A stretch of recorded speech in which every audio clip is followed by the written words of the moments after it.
Bapak, Ibu, dan saudara-saudari yang terkasih, marilah kita mempersiapkan hati dan pikiran kita untuk mendengarkan sabda Tuhan pada hari ini, Rabu, 3 Juni 2020. Bacaan pertama. Bacaan dari surat Paulus yang kedua kepada Timotius, bab 1, ayat 1 sampai 3, dilanjutkan ayat 6 sampai 12. Dari Paulus, Rasul Kristus Yesus, oleh kehendak Allah, untuk memberitakan janji tentang hidup dalam Kristus Yesus.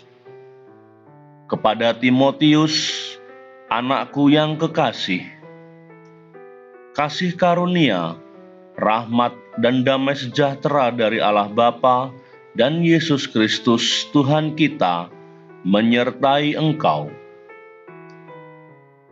Aku mengucap syukur kepada Allah yang kulayani dengan hati nurani yang murni, seperti yang dilakukan nenek moyangku.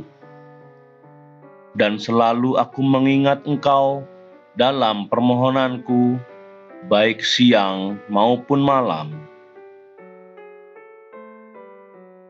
Karena itulah kuperingatkan engkau untuk mengobarkan karunia Allah yang ada padamu oleh penumpangan tanganku. Sebab Allah memberikan kita bukan roh ketakutan, melainkan roh yang membangkitkan kekuatan, kasih, dan ketertiban. Jadi, janganlah malu bersaksi tentang Tuhan kita, dan janganlah malu karenaku, orang hukuman karena Dia. Tetapi berkat kekuatan Allah, ikutlah menderita bagi Injil-Nya. Allah menyelamatkan kita dan memanggil kita dengan panggilan kudus, bukan berdasarkan perbuatan kita, melainkan berdasarkan maksud dan kasih karunia-Nya sendiri. Semua itu dikaruniakan kepada kita dalam Kristus Yesus sebelum permulaan zaman, dan semua itu sekarang dinyatakan oleh kedatangan Juru Selamat kita, Yesus Kristus. Dengan Injil-Nya, Kristus telah mematahkan kuasa maut dan mendatangkan hidup yang tidak dapat binasa.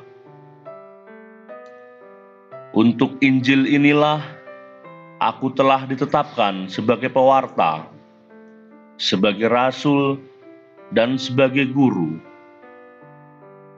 Itulah sebabnya aku menderita semuanya ini, tetapi aku tidak malu. Sebab aku tahu siapa yang kuandalkan, dan aku yakin bahwa Dia berkuasa memeliharakan apa yang telah dipercayakannya kepadaku hingga pada hari Tuhan. Demikianlah sabda Tuhan. Syukur kepada Allah. Tuhan beserta kita sekarang dan selama-lamanya. Inilah Injil Yesus Kristus menurut Markus. Dimuliakanlah Tuhan. Injil Markus bab 12 ayat 18 sampai 27. Pada suatu hari, datanglah kepada Yesus beberapa orang Saduki yang berpendapat bahwa tidak ada kebangkitan. Mereka bertanya kepadanya, "Guru, Musa menuliskan perintah ini untuk kita. Jika seorang yang mempunyai saudara laki-laki mati dengan meninggalkan seorang istri, tetapi tidak meninggalkan anak, saudaranya harus kawin dengan istrinya itu dan membangkitkan keturunan bagi saudaranya. Ada 7 orang bersaudara. Yang pertama kawin dengan seorang wanita, lalu mati tanpa meninggalkan keturunan. Maka yang kedua mengawini dia, tetapi juga mati tanpa meninggalkan keturunan. Demikian juga yang ketiga, dan begitulah seterusnya, ketujuh-tujuhnya tidak meninggalkan keturunan. Akhirnya wanita itu pun mati. Pada hari kebangkitan, bila mana mereka bangkit, siapakah yang menjadi suami perempuan itu? Sebab ketujuh-tujuhnya telah beristrikan dia. Jawab Yesus kepada mereka, "Kalian sesat, justru karena kalian tidak mengerti kitab suci maupun kuasa Allah. Sebab di masa kebangkitan orang mati, orang tidak kawin atau dikawinkan. Mereka hidup seperti malaikat di surga. Mengenai kebangkitan orang mati, tidakkah kalian baca dalam kitab Musa, yaitu dalam cerita tentang semak berduri, bahwa Allah bersabda kepada Musa, 'Akulah Allah Abraham, Allah Ishak, dan Allah Yakub.' Allah bukanlah Allah orang mati, melainkan Allah orang hidup.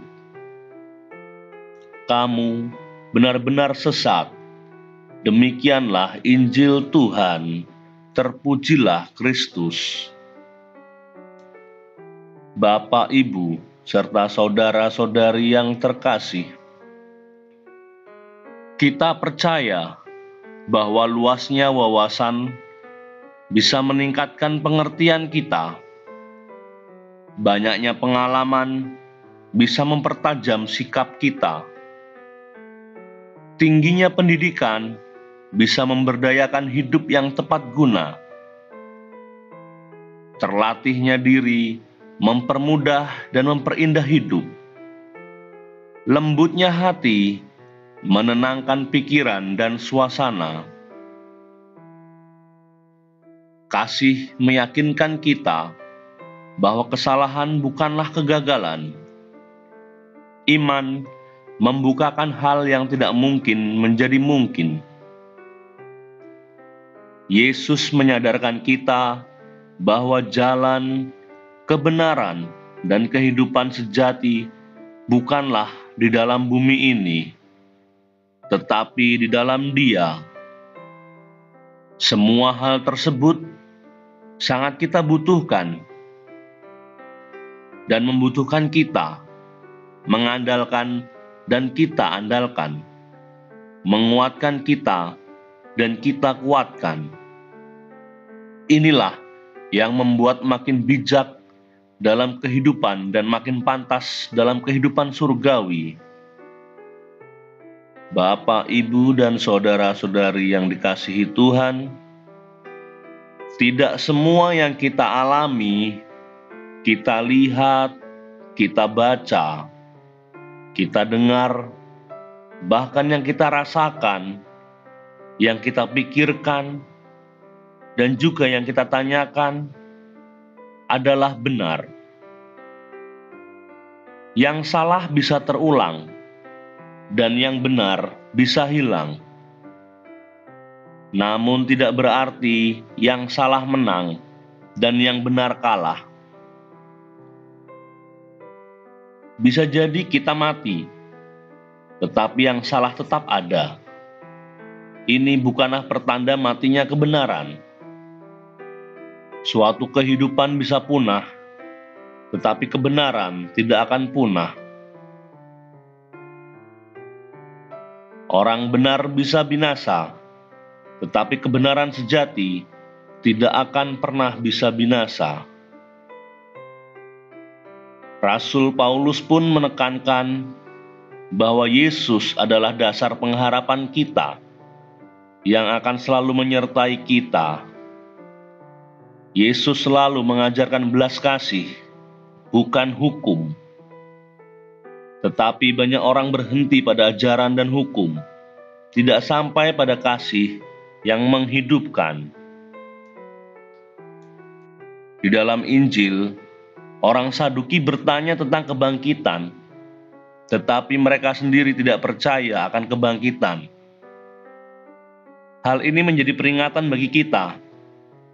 Apapun yang kita ketahui, yang kita alami, dan kita pelajari, jika tidak diyakini,